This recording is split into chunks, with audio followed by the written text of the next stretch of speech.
Hey everyone, I am dietitian Vandana Gupta. तो चलिए आज हम बात करते हैं दो क्वेश्चंस के बारे में जो ऑलमोस्ट डेली मुझसे पूछे जाते हैं। तो जिसमें सबसे पहला क्वेश्चन है कि क्या स्मोकिंग हार्ट अटैक का रिस्क बढ़ा देती है, एंड दूसरा क्वेश्चन है कि मेल्स ज़्यादा हार्ट अटैक के प्रोन क्यों होते हैं एज कम्पेयर टू फीमेल्स। तो आइए जानते हैं। सबसे पहले हम फर्स्ट क्वेश्चन का आंसर समझने की कोशिश करते हैं कि क्या स्मोकिंग हार्ट अटैक के चांसेस को बढ़ा देती है। तो जब आप स्मोकिंग करते हैं तो बहुत सारे टॉक्सिक केमिकल्स आपकी बॉडी के अंदर चले जाते हैं जो ब्लड वेसल्स एंड हार्ट को डैमेज करते हैं, जिससे क्या होता है एथीरोस्क्लेरोसिस की प्रॉब्लम होती है, यानी जो प्लाक है वो ब्लड वेसल्स में बिल्डअप होना स्टार्ट हो जाता है, जिससे जो हार्ट है उसको ज्यादा काम करना पड़ता है ताकि वो ब्लड को पंप कर पाए इफेक्टिवली। अब इसको आप ऐसे समझिए जैसे कोई वाटर पाइप है जिसके थ्रू आप पेड़ पौधों में पानी देते हैं। तो जब पानी में कुछ सेडिमेंट्स आते हैं या रेत आती है तो वो धीरे धीरे पाइप के अंदर बिल्डअप होना जमना स्टार्ट कर देता है, जिससे जो वाटर सप्लाई है वो रिड्यूस हो जाती है। इसी तरह से क्या है, जब ब्लड वेसल्स में प्लाक जमना स्टार्ट होता है तो जो ब्लड की सप्लाई है वो रिड्यूस हो जाती है, जिससे क्या होता है एक तो ब्लड प्रेशर रेज होता है और हार्ट तक कम ऑक्सीजन पहुंचता है। तो इसलिए स्मोकिंग क्या करती है, एक तो ब्लड प्रेशर बढ़ाती है, ऑक्सीजन की सप्लाई हार्ट तक रिड्यूस कर देती है और ये स्ट्रोक के रिस्क को भी बढ़ा देती है। तो जिन भी लोगों को हार्ट अटैक की या हार्ट की दिक्कतों से बचना है वो प्लीज स्मोकिंग मत कीजिए, और जिनको ऑलरेडी हार्ट की डिजीजेस हैं, हार्ट प्रॉब्लम्स हैं, उनको तो स्मोकिंग वैसे भी नहीं करनी है। तो वो कंप्लीटली स्मोकिंग को क्विट कीजिए ताकि आप थोड़ा जो कॉम्प्लिकेशंस हैं उनको कम कर पाए।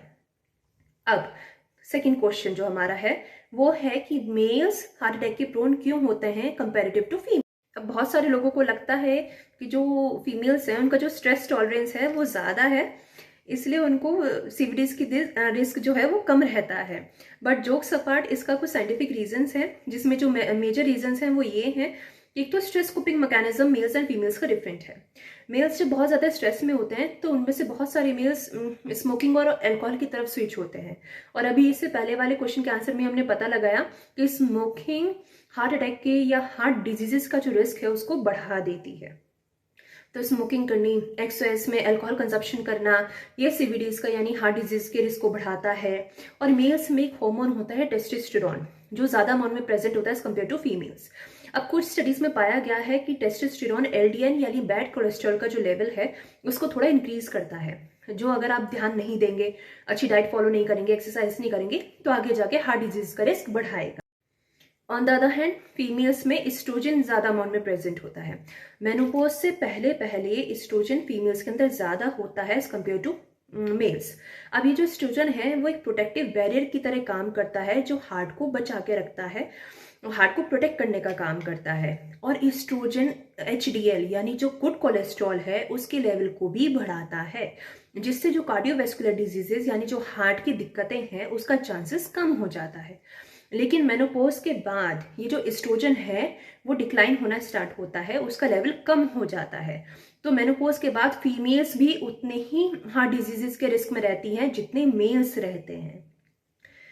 तो आई होप आपको दोनों क्वेश्चन के आंसर पता लग गए हो, और ऐसी कोई दूसरा क्वेश्चन आपके माइंड में हो तो आप कमेंट कर सकते हैं, हम आगे आने वाली वीडियोज में उसको डिस्कस करेंगे। Thank you.